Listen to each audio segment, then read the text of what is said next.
Hello everyone. This video would focus on operations of function, and this is the first part. In this part, the operation that we're going to focus on would be addition and subtraction. So in this problem that we have here, we are given the two functions f of x and g of x. And in this first problem that we have here, we're supposed to find the quantity f plus g of x. So let's go over this problem right here. So if we say f plus g of x, it actually means f of x plus g of x. So what's going on here is that we just have to simply add these two expressions, these two functions that we have here. So plugging in values, our f of x is 5x minus 7. So I put that inside the parentheses. So that is 5x minus 7 plus, I will put the g of x inside the parentheses as well, which is negative 2x plus 4. And so from here, we go ahead and distribute the plus to each of the terms inside the parentheses. So then this would come out 5x minus 7. That would be a minus 2x plus 4 because you have a positive times a negative is a negative. Positive times positive is a positive. So then from here, we can go ahead and combine like terms. So the 5x and the negative 2x are like terms. So 5x minus 2x is 3x. And then we have the constant here, those that don't have variable with them. So that would be negative 7 plus 4 is actually negative 3. So this is actually our quantity f plus g of x, or this is otherwise f of x plus g of x. I'm just gonna put this inside the box.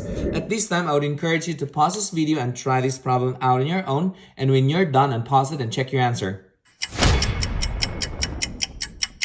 Okay, so we go over the problem here. So we have quantity f minus g of x is actually equal to f of x minus g of x. So then we go ahead and plug values in. So we have the f of x first is 5x minus 7. So I'm going to write that up here. So that's 5x minus 7 minus our g of x is negative 2x plus 4. So negative 2x plus 4. What are we going to do next is we distribute the negative to each of the terms inside the parentheses.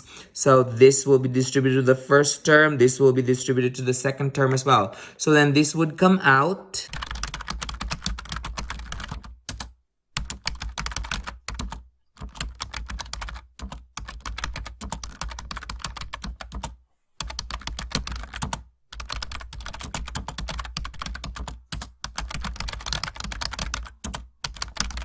Okay, so when I combine like terms, I was able to get 7x minus 11. So this 7x minus 11 is actually quantity f minus g of x, or this is otherwise f of x minus g of x. Did you get the same answer as this? Good.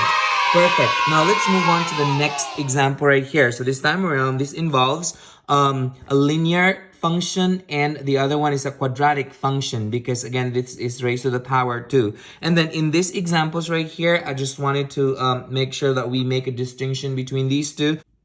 So others are gonna say like we have an f minus g of x, and then we have g minus f of x. They are just the same. You just switch the numbers around. They are not the same. At this time, I would encourage you to pause this video and try these two problems out on your own. And when you're done, unpause it and check your answer. Okay, so we go over the problem here. So if we have a quantity f minus g of x, this is actually equal to f of x minus g of x. So then we plug these values into this equation that we have here. So our f of x is 2x squared minus 5x minus 1. That's minus the g of x is 3x plus 4. So then we go ahead and distribute the minus to each of the terms inside the parentheses. So this would come out 2x squared minus 5x minus 1 minus 3x, because you have a negative times positive is a negative. Negative times positive is a negative, and that's a 4. So then we combine like terms. As you can see here, 2x squared is just by itself. So it doesn't it can't be combined with any other term that has 2x squared on this expression that we have here. So we can keep this as 2x squared. But we have a negative 5x and a negative 3x. So when we add those two together, that is a negative 8x. And then we have the constant here, negative 1. So that's negative 1 minus 4 is a negative 5. So this is actually quantity f minus g of x, or pretty much f of x minus g of x. Let's move on to the next one right here. So again, our target is to compare, because others are going to think like, oh, they're just equal. I don't have to do all this work because these two are the same. They are not actually the same. We need to show the work on that one. So I'm just going to show the work up here.